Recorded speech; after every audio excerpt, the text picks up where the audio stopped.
Sherry Broadwater, and we are back in Kenya with our extended family. We went 25 years ago with our children, and they were 11, 15, and 17, and now we have our extended family with our 3 daughters and their husbands, and we're here with a group of 19. And it's been really amazing. I'm sorry, but I was so overwhelmed when we came into this village this time. And there were hundreds of people greeting us, and I could hardly contain myself, which I can't even contain myself now.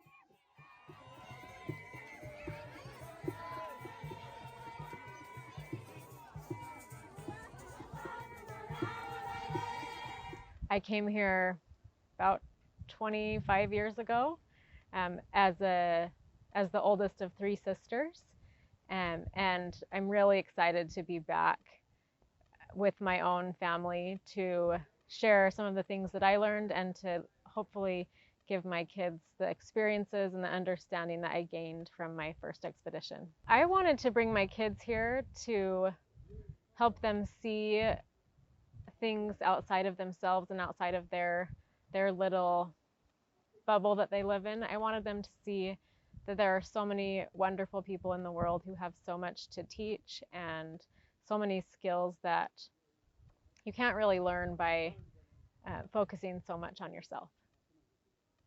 I think that our lives have changed and technology has taken over what we do in our day-to-day, and it's awesome to see that our happiness has gone down maybe a little bit with those improvements, whereas here in Africa they've just remained the same. They're just happy.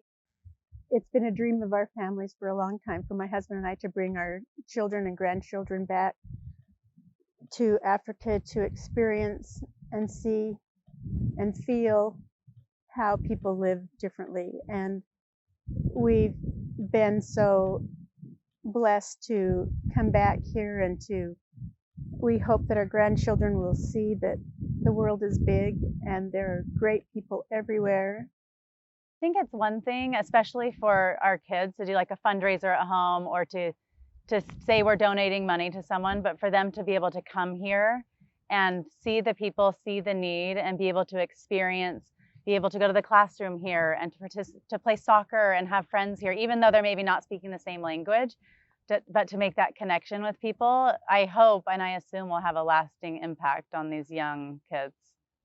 I hope that my children get to have their eyes opened a little bit about how other people live. It's cool for them to see that there are people just like them in different parts of the world doing basically the exact same thing. They're going to school and they're getting to know each other, and they're singing and dancing and just basically looking to have a good time.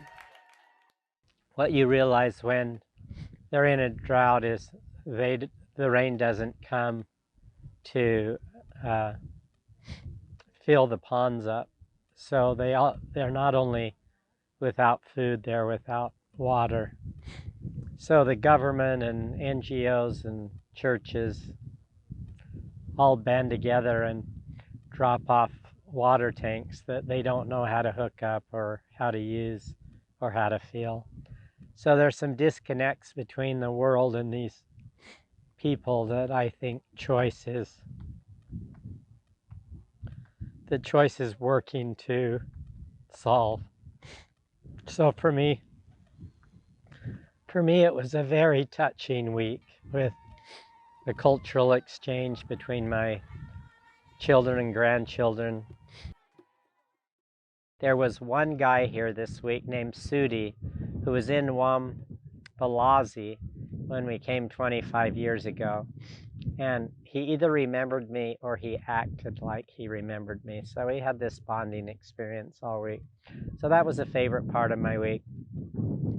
I think I accomplished everything I envisioned when I kind of planned for this for a few years, between daughters having babies and life getting complicated, and we just decided this was the year do it. All my daughters are married now. I think my sons-in-law were touched by the experience. So I really considered it a home run in every way.